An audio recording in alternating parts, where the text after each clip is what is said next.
Hello बेटा, कैसे हैं आप सब। तो आज का हमारा टॉपिक है अलंकार। आज हम अलंकार के बारे में पढ़ेंगे कि अलंकार किसे कहते हैं, अलंकार के भेद कितने होते हैं और कविता में अलंकारों का क्या महत्व है। तो सबसे पहले अगर हम बेटा शाब्दिक अर्थ की बात करें तो अलंकार का अर्थ होता है अलंकृत करना या शोभा बढ़ाना। शोभा मतलब सुंदरता को बढ़ाना। लोक भाषा में अलंकार का अर्थ आभूषण या गहना है। कवि भिन्न भिन्न प्रकार के अलंकारों द्वारा कविता रूपी स्त्री की शोभा बढ़ाते हैं। दूसरे शब्दों में हम कह सकते हैं कि जिस प्रकार स्त्रियां अपने सौंदर्य को बढ़ाने के लिए आभूषण धारण करती हैं, उसी प्रकार कवि भी अपनी कविता के सौंदर्य को बढ़ाने के लिए कविता में अलंकारों का प्रयोग करते हैं और कविता को और सुंदर बनाते हैं और प्रभावशाली बनाते हैं। अलंकार परिभाषा में हम लिख सकते हैं, शब्द और अर्थ में चमत्कार उत्पन्न कर कविता की शोभा बढ़ाने वाले तत्वों को अलंकार कहते हैं। ये जो सौंदर्य है, ये चमत्कार है, शब्द के कारण भी हो सकता है और अर्थ के कारण भी हो सकता है। महत्वपूर्ण तथ्य जो आपको जानने हैं, अलंकार काव्य की शोभा बढ़ाते हैं। सबसे पहला काम होता है अलंकार का काव्य की शोभा बढ़ाना, उसकी सुंदरता बढ़ाना। काव्य की शोभा बढ़ने से कविता प्रभावशाली बन जाती है। अलंकार भावों को अधिक गहनता से प्रकट करने में सक्षम होते हैं। कविता में मुख्यतः सुंदरता या तो शब्द के कारण होती है या फिर शब्द से प्राप्त अर्थ के कारण होती है, और इसी के आधार पर अलंकार के दो भेद होते हैं, शब्दालंकार और अर्थालंकार। शब्दालंकार में हम पढ़ेंगे आज अनुप्रास, यमक, श्लेष, पुनरुक्ति, प्रकाश। अर्थालंकार में आते हैं बेटा उपमा, उत्प्रेक्षा, रूपक, मानवीकरण, अतिशयोक्ति, अन्योक्ति। तो हम समझ लेते हैं बेटा, अलंकार के मुख्यतः दो भेद होते हैं, एक शब्दालंकार, दूसरा अर्थालंकार। शब्दालंकार जहां शब्द के प्रयोग के कारण चमत्कार उत्पन्न हो, वहां शब्दालंकार होता है। चमत्कार से अभिप्राय यह है कि यदि वह शब्द बदलकर उसके स्थान पर उसी अर्थ वाला दूसरा शब्द रख दें तो सारी सुंदरता नष्ट हो जाएगी। उदाहरण से हम समझ सकते हैं बेटा, काली घटा का घमंड घटा।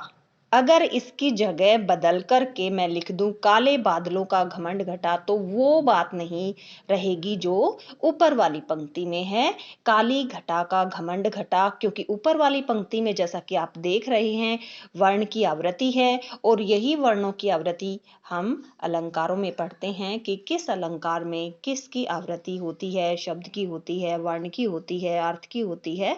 तो आगे आप इसको समझेंगे। अर्थालंकार का मतलब होता है जहां अर्थ के कारण चमत्कार उत्पन्न हो, वहां अर्थालंकार होता है। नाम से ही स्पष्ट होता है, शब्दालंकार में शब्द के कारण चमत्कार उत्पन्न होता है और अर्थालंकार में अर्थ के कारण चमत्कार उत्पन्न होता है। अब शब्दालंकार के भेद पढ़ेंगे बेटा।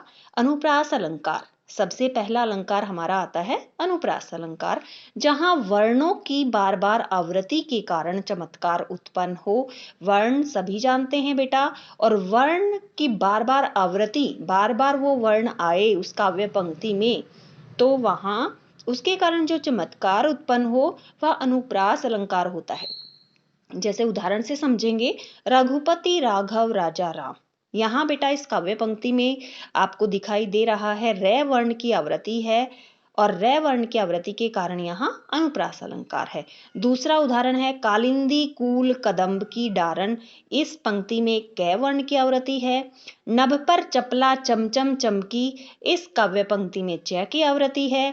मैया मैं नहीं माखन खायो, यहाँ मैं वर्ण की आवृत्ति है। आप समझ गए होंगे बेटा इसको। अनुप्रास अलंकार में जहां वर्णों की बार बार आवृत्ति के कारण चमत्कार उत्पन्न हो, वहां अनुप्रास अलंकार होता है। अगला अलंकार है हमारा यमक अलंकार, जहां एक शब्द के एक से अधिक बार प्रयोग होने पर तथा हर बार उसके अर्थ भिन्न भिन्न निकलने पर यमक अलंकार होता है, अर्थात जितने शब्द उतने अर्थ। यहाँ क्या होगा बेटा, पहले अलंकार में अनुप्रास अलंकार में वर्ण की आवृत्ति आपने देखी, जैसे मैं वर्ण की आवृत्ति है यहाँ, ठीक है बेटा। इसमें आपके च वर्ण की आवृत्ति है, ठीक है। उसी तरह से इस अलंकार में आपके क्या होगा बेटा, शब्द की आवृत्ति होगी, जितनी बार वो शब्द आएगा उतने ही उसके क्या होंगे, अर्थ होंगे। जैसे घटा, घटा 2 बार आया है बेटा इस उदाहरण में, काली घटा का घमंड घटा।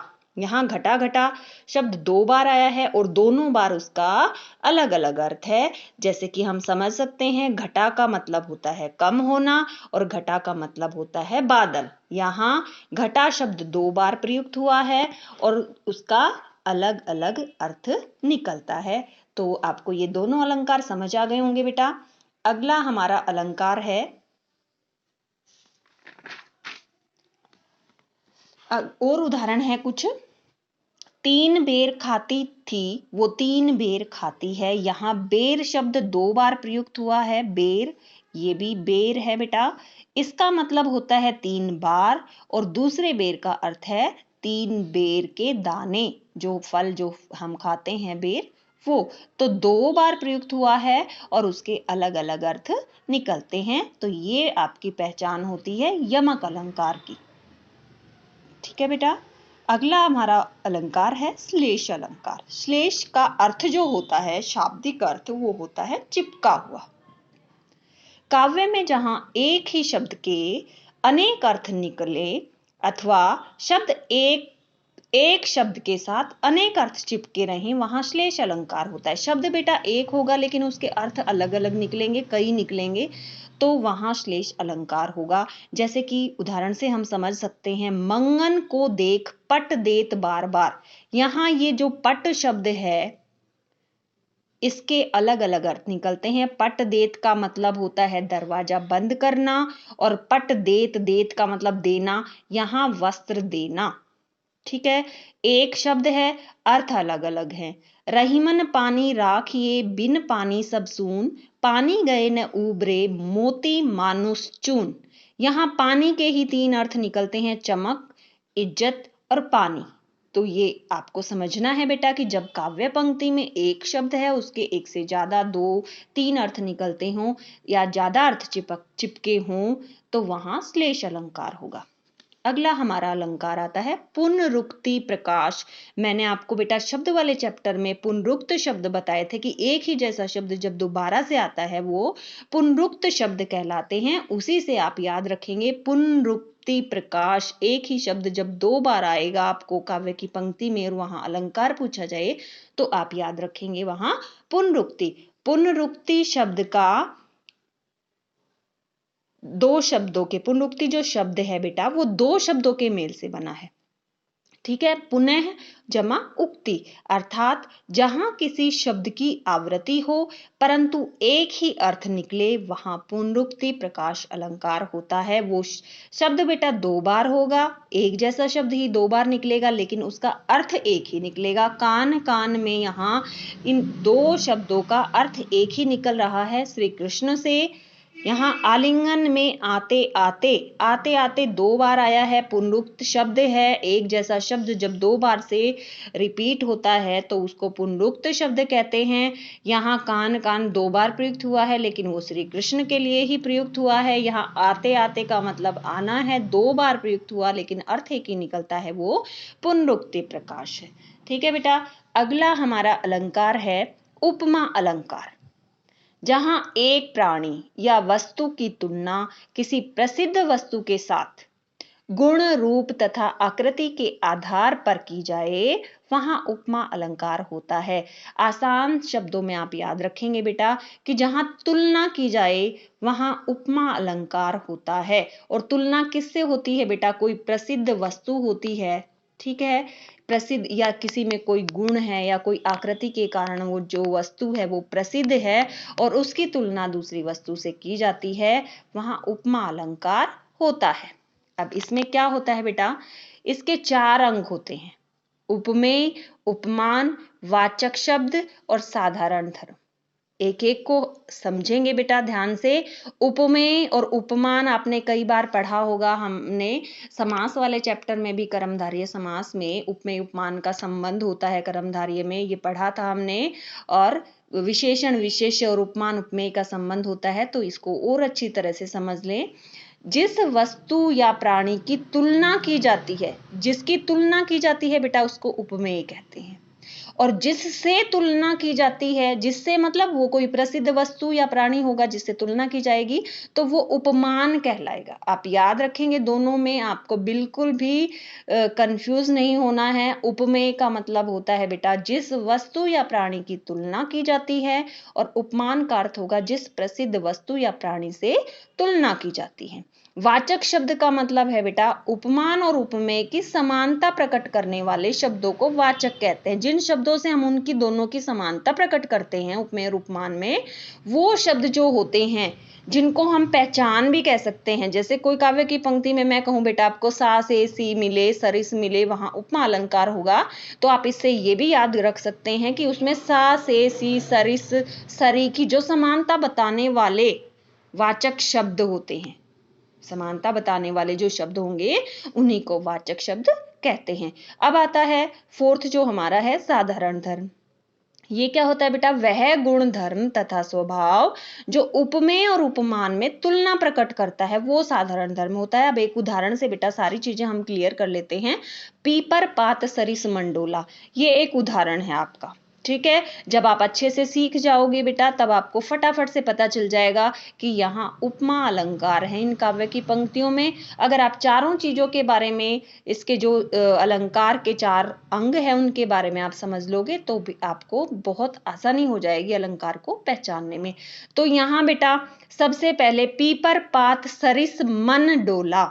अब यहाँ आपको एक एक चीज निकालनी है जो चारों अंग हैं। उपमेय का मतलब मैंने क्या बताया था कि जिसकी क्या की जाए, जिस वस्तु या प्राणी की तुलना की जाए उसको उपमेय कहते हैं। तो यहाँ मन की तुलना की जा रही है तो मन उपमेय है। उपमान, किसके समान वो डोलता है मन? पीपर पात, पीपल का पत्ता, तो यहाँ पीपल के पत्ते से तुलना की गई है तो उपमान है पीपल का पत्ता। वाचक शब्द जैसा कि आपको बताया था जिन शब्दों से समानता प्रकट करने के लिए जो शब्द प्रयोग करते हैं, तो यहाँ सरिस शब्द है जो समानता प्रकट करता है, ये वाचक शब्द हो गया। साधारण धर्म बताया था कि वह गुण, धर्म तथा स्वभाव जो उपमेय और उपमान में तुलना प्रकट करता है, तो डोलने की तुलना की गई है दोनों में एक जैसी, मन में और पीपल के पत्ते में, तो यहाँ ये साधारण धर्म है। इसके अब बेटा उपमा अलंकार के 2 भेद होते हैं। आपकी पुस्तक में अभी इतना डिटेल में नहीं दिया गया है, लेकिन फिर भी आपके लिए जानना जरूरी है कि उपमा अलंकार के भी 2 भेद होते हैं, पूर्णोपमा और लुप्तोपमा। पूर्णोपमा नाम से ही पता चल रहा है बेटा कि इसमें क्या होता है कि उपमा के जो चारों अंग होते हैं वो इसमें मौजूद होते हैं। लुप्तोपमा में उनमें से कोई एक गुण धर्म नहीं होता। तो इसको परिभाषा से समझ लेते हैं। पूर्णोपमा, जहां उपमा के चारों अंग अभी हमने पढ़े थे, उपमेय, उपमान, वाचक शब्द और गुण धर्म विद्यमान रहे, वहां पूर्णोपमा अलंकार होता है। ठीक है बेटा, चारों अगर उसमें हैं, आप उदाहरण देखेंगे और आपको अगर समझ में आ जाएगा अच्छे से, तो आप चारों को अलग अलग निकाल के देखेंगे कि अगर चारों अंग हैं मौजूद तो वो पूर्णोपमा अलंकार का उदाहरण है, और अगर उनमें से एक नहीं है तो वो लुप्तोपमा को समझ लेते हैं। जहां उपमा के चारों अंग, उपमेय, उपमान, वाचक शब्द और गुण धर्म में से कोई एक अंग लुप्त हो जाए वो क्या कहलाता है? लुप्तोपमा। जैसे उदाहरण से देखते हैं, हरिपद कमल से, यहां कुछ लुप्त है बेटा, ठीक है। तो हरिपद तो क्या हो गया? उपमेय। उपमेय मतलब इसकी तुलना की गई है, किससे की गई है? कमल से की गई है, कमल उपमान हो गया, और से वाचक शब्द है। अब इसमें क्या गायब हो गया? इसमें एक गायब हुआ है साधारण धर्म, तो ये लुप्तोपमा का उदाहरण है। लुप्तोपमा में सदैव साधारण धर्म का ही लोप होता है। ये भी आपके लिए एक याद करने के लिए ट्रिक है कि लुप्तोपमा में हमेशा साधारण धर्म ही नहीं मिलता। ठीक है बेटा।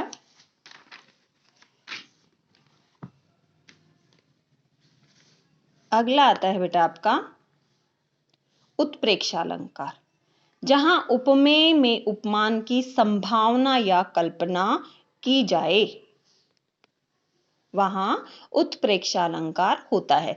पिछले जो उपमा अलंकार में बेटा हमने पढ़ा कि वहां तुलना होती है। किस किस में तुलना होती है? उपमेय और उपमान में। समानता के कारण उनमें तुलना की जाती है। लेकिन उत्प्रेक्षा में क्या होता है बेटा? इन दोनों में समान संभावना प्रकट की जाती है या कल्पना की जाती है। उपमेय में उपमान की।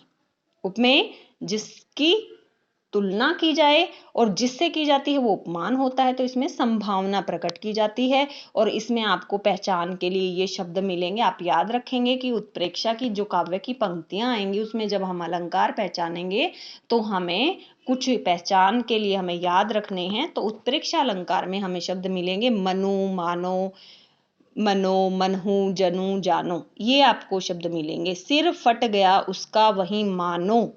ठीक है, बहुत से उदाहरण होते हैं बेटा, लेकिन एक वीडियो में इतने ज़्यादा बता पाना संभव नहीं हो पाता। तो आप इससे अपनी बुक में जो आपकी पुस्तक है व्याकरण की उसमें आप प्रैक्टिस कर सकते हैं। बहुत से उदाहरण होते हैं, जनो, मनो, जानो, मानो, ये आपको ये पहचान के लिए शब्द मिलेंगे, वहाँ उत्प्रेक्षा अलंकार होगा। अगला हमारा आता है बेटा रूपक अलंकार, जहां पर उपमेय और उपमान में अभेद, अभिन्नता या एक रूपता हो वहां रूपक अलंकार होता है। अब देखो बेटा, लगातार 3 अलंकारों में आपने उपमेय उपमान पढ़ा है, तो उसको अच्छी तरह से आप समझ लें। उनमें बिल्कुल भी आपको डिफरेंस बिल्कुल अच्छी तरह से आपको आना चाहिए। रूपक में क्या होता है बेटा, बिल्कुल अभिन्नता मान ली जाती है, अभेद पाया जाता है, एक रूपता ही मान ली जाती है, उनमें कोई अंतर नहीं रहता।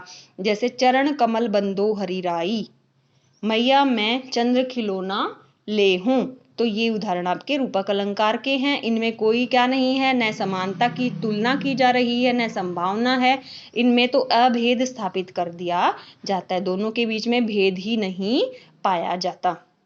अगला आता है बेटा आपका अतिशोक्ति अलंकार। अतिशय उक्ति, अतिशोक्ति शब्द का अर्थ क्या है बेटा, अति जमा शय जमा उक्ति, अर्थात किसी वस्तु या प्राणी की प्रशंसा के लिए कोई बात बहुत बढ़ा चढ़ाकर अथवा लोक सीमा का उल्लंघन करके कही जाए, वहां अतिशोक्ति अलंकार होता है। मतलब कुछ ज्यादा ही जब बढ़ा चढ़ा करके कोई वर्णन अगर आपको मिले काव्य की पंक्ति में, तो वहां आपको क्या करना है, अतिशोक्ति अलंकार है। देख लो साकेत नगरी है यही, स्वर्ग से मिलने गगन को, स्वर्ग से मिलने गगन में जा रही, ये आपका उदाहरण है। इसमें कुछ इन नगरी का बहुत ही ज्यादा वर्णन किया गया है कि वो इतनी ज्यादा सुंदर है कि उसकी तुलना कहाँ कैसे की है कि जैसे उसको स्वर्ग ही जान लिया गया हो। तो यहाँ ये पाखुरी लगे गुलाब की परिहे गात खरोट, ये भी अतिशोक्ति अलंकार का उदाहरण है कि कोई इतना कोमल है, नाजुक है कि गुलाब की पंखुड़ी से भी उसके खरोच लग जाती है, तो ये अतिशोक्ति अलंकार का उदाहरण है। अगला है बेटा आपका मानवीकरण अलंकार, जहां जड़ पदार्थ या प्रकृति पर मानवीय क्रियाओं या भावनाओं को करने का आरोप हो, वहां मानवीकरण अलंकार होता है। नाम से बेटा आप पहचान सकते हैं, मानव से बना है मानवीकरण, जड़ पदार्थों में मानवीय क्रियाओं का आरोप किया जाए, मानव की तरह से उनकी क्रियाएं दिखाई जाएं, भावनाएं दिखाई जाएं, तो वो मानवीकरण अलंकार होता है। इसका उदाहरण देख सकते हैं, फूल हंसे कलियां मुस्काई, मेघ आए बड़े बंठन के संवर के, आए महंत वसंती, ये सारे बेटा आपके किसके उदाहरण हैं, मानवीकरण अलंकार के। इन काव्य की पंक्तियों में आपको ऐसा लगेगा जैसे जो क्रियाएं मानव या मनुष्य करते हैं वो प्रकृति पर उनका आरोप किया हुआ मिलेगा आपको। अंतिम हमारा आता है बेटा अन्योक्ति अलंकार। अन्योक्ति काव्य में जहां अप्रस्तुत मतलब जो वहां मौजूद नहीं है, अर्थात उपमान के माध्यम से, उपमान मतलब जिससे हम तुलना करते हैं वो हमारे पास नहीं होता, वो दूर होता है, से प्रस्तुत अथवा उपमेय, हमारे पास क्या होता है, उपमेय जिसकी हम तुलना करते हैं, का वर्णन किया जाए, वहां अन्योक्ति अलंकार होता है। अन्योक्ति में कथन कहा किसी को जाता है तथा सुनाया किसी अन्य को जाता है। जैसे हम कहना किसी दूसरे को चाहते हैं और किसी और के सामने कहकर उस तक बात पहुंचाना चाहें, वो अन्योक्ति अलंकार में होता है।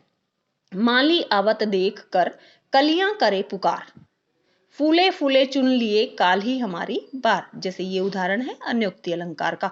यहाँ फूलों, कलियों व माली के माध्यम से, अब माध्यम तो ये बताए गए हैं बेटा, ये चुने गए हैं और इनके माध्यम से संसार की नश्वरता के विषय में बताया गया है, अतः यहाँ अन्योक्ति अलंकार है। अन्योक्ति का मतलब ये है बेटा कि हम किसी को, तीसरे को कुछ समझाना चाहते हैं और माध्यम किसी को बना करके हम उसके माध्यम से वो बात उस तक पहुंचाना चाहते हैं, वो अन्योक्ति अलंकार होगा।